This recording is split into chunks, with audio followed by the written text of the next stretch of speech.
Okay, this is Johnny Boy Boxing at Fight Hype. I'm here with a fantastic young fighter, Shu Shu Carrington. How you feeling, champ? Man, I'm good, man. Got the new date locked in, July 26th. We made it public just yesterday, and yeah, man, we locked and loaded, ready to go. WBC interim title. We did, we taking the necessary steps in order to get our title shot, man. Definitely. Now you be fighting Matthias Hayter, 14-0, 9 KOs, a dangerous fighter. How excited are you about going to Madison Square Garden once again?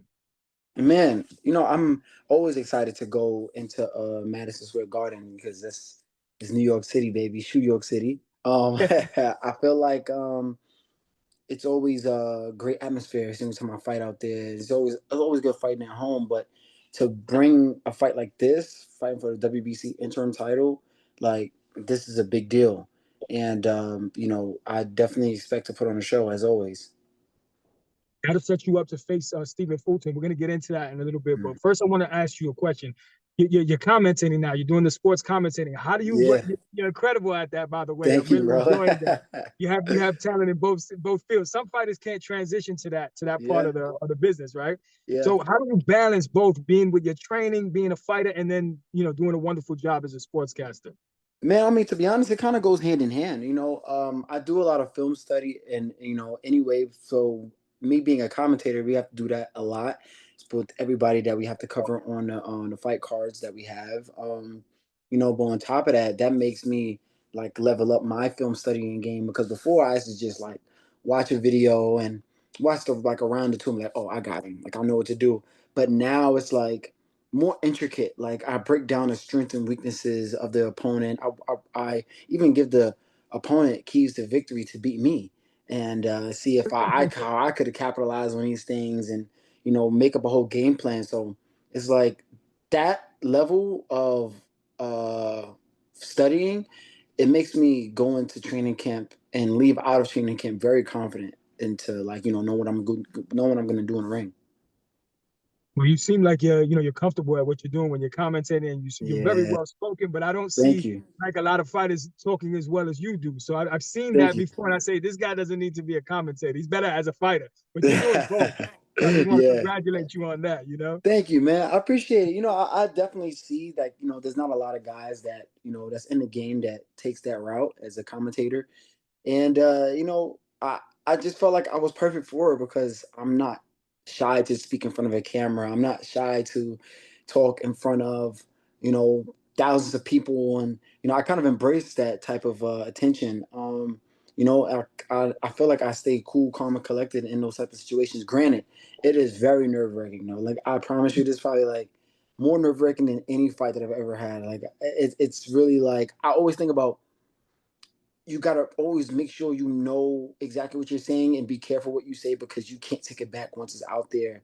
You know what I mean? Because if once it's out there, bro, it's you can't do nothing about it, bro. So it's like, okay, I really have to make sure that everything is perfect or dang near perfect every single time I go out and commentate. I'm sure if you say something wrong, you get a phone call from one of the fighters, or you'll see them at one of the fights, and they'll For let you know, listen, sure. why you say this, right? I mean, to be honest, I could care less. I'm gonna always keep it honest. I'm gonna give them their flowers when it's due. Like I'm one of Yeah. those guys to where I'm not gonna kiss ass and nothing like that. But I will definitely give you flowers when it's due and see the little intricate things and point out the things that the fans don't see. You know, but if it's boring, I'm gonna say it's boring. Any particular fighter you thinking about that was born that you spoke about? As of right now, no, I've had nothing but exciting fights that I've had to cover so far. So I don't have any to say right now.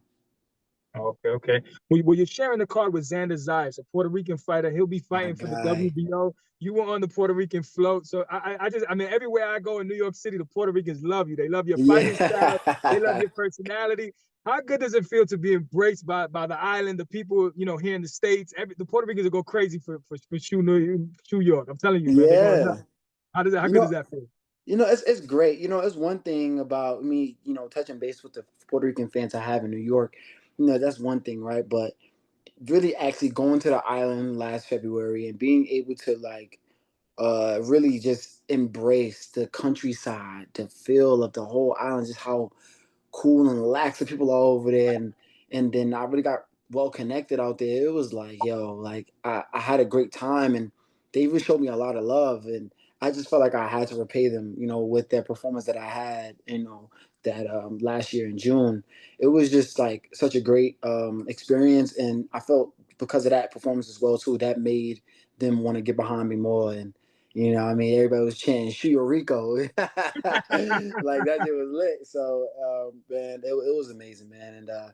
And I'm gonna miss out on a Puerto Rican Day parade this time around, but maybe next year I'll be back out there, show y'all some love. But yeah, nah, man, nah. To be, in all honesty though, it was a one-off thing, but I wanted to let everybody know, like, yeah, like I got love for y'all though. Like y'all really showed me a lot of love, so I gotta repay that.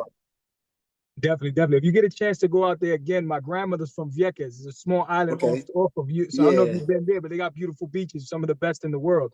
I was One of heard. the top I was 10 told beaches. about that. I was Yeah, told yeah. about that. So Yeah. you got to check it out if you ever get back over there to PR. They're gonna show you love over there. Oh, man, cool, cool. Bet. Definitely. But we spoke about Stephen Fulton. You're fighting for the WBC, the interim title, right? So Yeah. that'll set you up for a fight where he'll have to face you. Is he Hmm. the best fighter that you want? He's the most accomplished champion in that division, right? Definitely. Is he the best in the division in your opinion? Nah, I won't say he's the best. I think Nick Ball might be the best. Okay. Um, I think Nick Ball is the best because of his. To be honest, if you really think about it, New York, Nick Ball should be a unified champ. Like, because I felt like he beat Ray Vargas when Ray Vargas had the WBC title, and then he beat Ray Ford right after. He should. I feel like he deserved to be a unified champ. You know what I mean? But yeah, just the way he fights, and the amount of support he has, everything. I think those two things makes him the most exciting fighter or lucrative fighter in the division. Um, Espinosa is right there with him though. I definitely feel like Yeah. Espinosa is right there with his height and his blood and guts type of demeanor when it comes to him fighting. Yeah. Yeah, I feel like those two guys, they're probably the two best champs in the division for sure. Definitely. Now, Stephen Fulton, because you're fighting for the WBC interim, if that fight happens, how do you beat him? And like, not to give me the whole recipe, but Yeah. how do you beat a fighter like Stephen Fulton? Just anyone in general. I mean, well, we've already, been given some examples of it, with the Inoue fight. Yes, yes, It's definitely like you gotta take that respect. You gotta you gotta gain his respect, and you gotta just, you know, run with that and make sure, he don't get into a groove because he is dangerous once he gets into a rhythm. I will say that he boxes really well once he gets into a rhythm. You gotta make sure you keep him discouraged throughout the whole fight. Um, and then also, like, I know I have a good enough punch to be able to put him down. Guys like Inoue put him down. Carlos Castro put him down, and so it's like, yeah, I'm more than like confident that I'll be able to be one of those guys that could do the same, and then also follow up and finish the job as well too. So yeah, man, those are a few of the things. Just to be vague on how I know I could be able to beat him. definitely. Well, sometimes I like to play matchmaker. So, what would be your final message to Stephen Fulton? I know you called him out at the last fight. Yeah. Any message to him now? I mean, to be honest, I ain't really got no message to him right now because I'm hearing a lot of him being moving up to 130 to fight Oshaki Foster. Okay. I think they're gonna fight each other on a Tank Lamont rematch, and so if being on fight for the WBC interim, if he's not gonna be the champion at that division, we got to see what happens after that. I don't know, man. I always wanted the big fights. You know what I'm saying? Yeah. None of these champions want to fight me, bro. Like none of them. We just Uh, recently talked to George Warren. My team talked to George Warren to get that uh Nick Ball fight. They okay. was asking initially, when we initially called him out months ago, they was asking for 2 M's because he felt like it was not worth fighting me, for just like probably like no less than two, because he felt like I guess the risk just didn't match the all that BS, Yeah. and then now I'm teamed up with Turkey, and we put on the 2 M's on the table, and he still said no. So if that don't say, I ain't calling nobody no duck, Yeah. you know what Yeah. I'm saying? But you call it how you see it. We just like this happened just last week. You know what I'm saying? Or was it earlier this week? I think it was earlier this week. Yeah, Yeah. you call it how you see it, bro. But I'm just giving you the news and I'm giving you the facts. So yeah, and when it comes to all these other champions, they not going when my name is mentioned to them, they give very vague answers. They're not gonna really say nothing direct like, yeah, I would fight Shu Shu, da da da da. Like they not doing that, bro. They keep trying to say Espinoza the boogeyman of the division. I've been calling him out since last year. I've been in the crowd saying I'm gonna chop that tree down, da da da. Yeah. But I stopped saying his name after a while because he started to say he didn't want to fight me back then. So I was like, all right, it's no point. But then people trying to like play me and say I don't call him out. I'm like, all right, now I'm gonna put the attention back on him again. And I'm sure he didn't want that. I'm sure Exactly. y'all got me to have the attention on him. Now y'all don't want now, and I'm sure he didn't want that. But it is what it is. You know what I'm saying? I feel like right now I'm one of the most avoided guys in the 126 division, and I see a lot of the feedback for this fight coming up, and granted, like I always wanted all of the big names as well too. Even if I couldn't get the champions, I wanted the top contenders as well too. They didn't want to Yeah. fight me. They didn't want to fight me because they're basically in the same position that I'm in terms of fighting like for a title. They're that close. So of course they want an easier route to get there. They don't want to fight me to get there. So they decline. You know what I'm saying? Or they outbid themselves. And it's always something, bro. So they say that Espinosa's the boogeyman in the division. Bro, I'm not saying that I am, but it's starting to play out that way at this point. And Yeah. but I'm happy that I'm getting opportunities to fight for the WBC interim because this is just it's something that's gonna propel me forward to be able to fight for a world title now, and I'm super happy about that. Absolutely. You keep banging on the door, they have to give you that opportunity, especially Yeah, if you beat Mateus Hayter yeah. on July 26th. But out of Nick Ball and Rafael Espinoza, who do you feel is the better fighter? Who's the tougher challenge in that fight? That I was asked that question before. I honestly don't know, to be honest, Yeah, because Espinoza has the height, right? But I do yeah, feel like Nick Ball has the physicality on his side. He has that physicality, and he's a real compact fighter, and he's not an easy target to hit. He's very small. He could really duck under a lot of shots and put a lot of pressure on you and whatnot.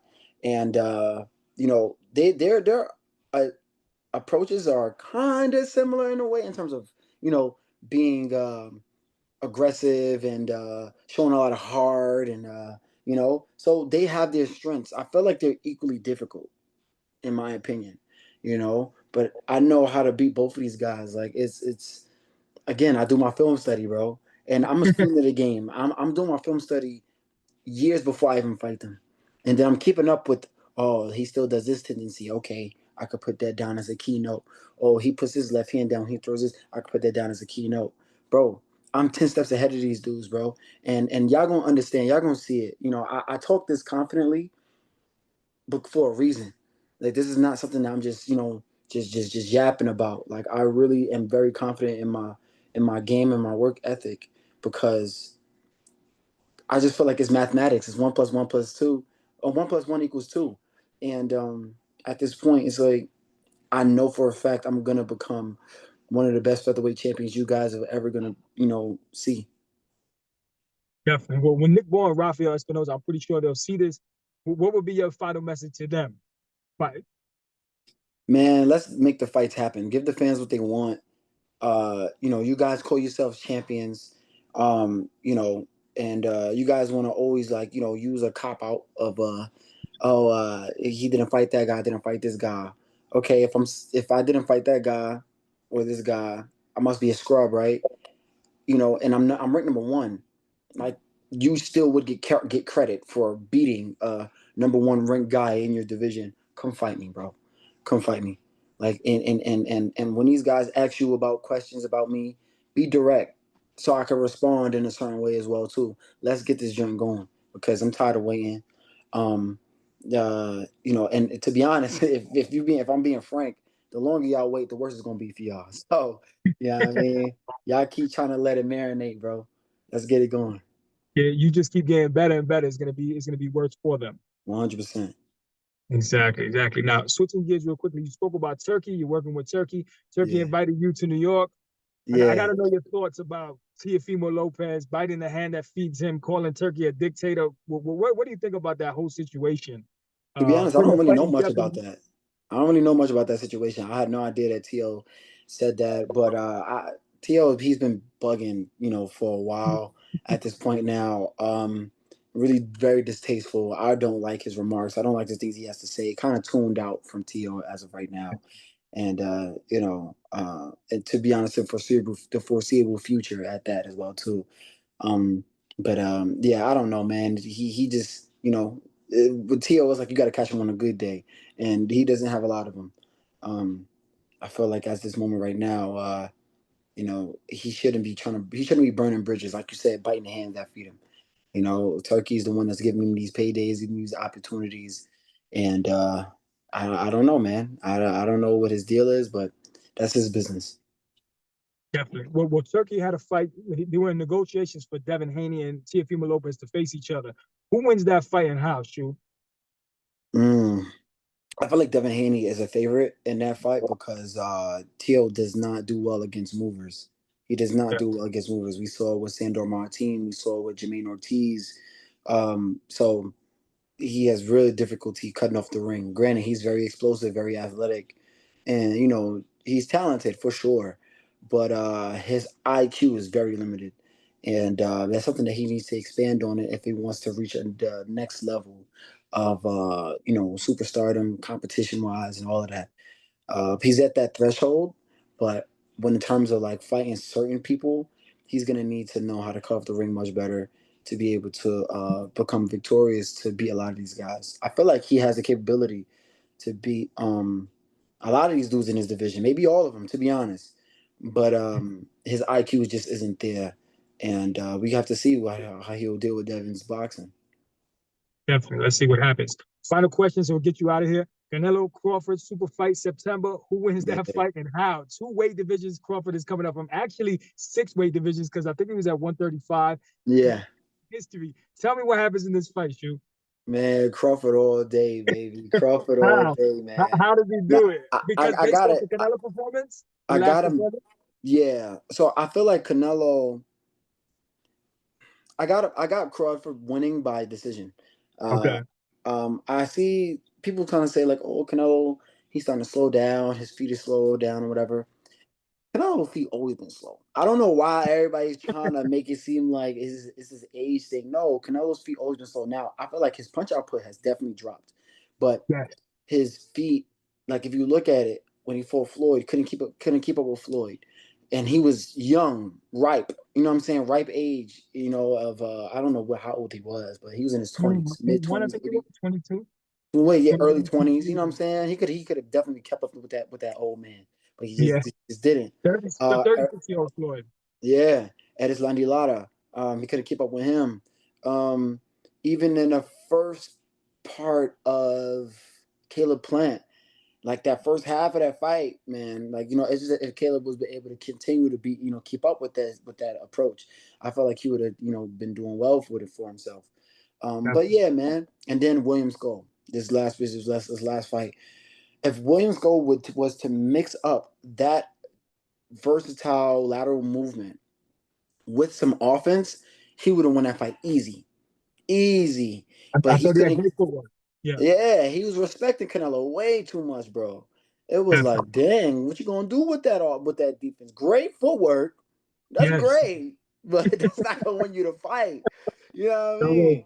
So it's just. But I feel like Crawford was in the crowd licking his chops. Like, okay, like yeah, you really got a problem with footwork.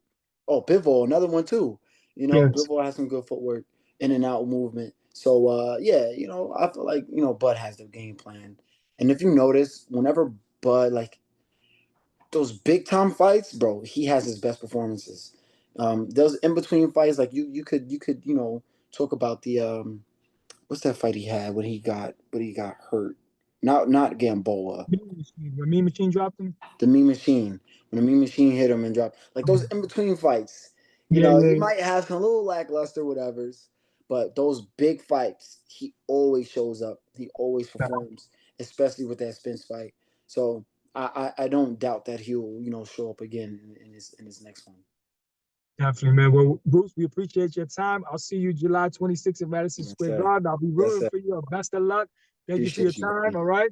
Much love, We'll, man. we'll talk more off camera. All right. It's Johnny Boy Boxing at Fight Hype.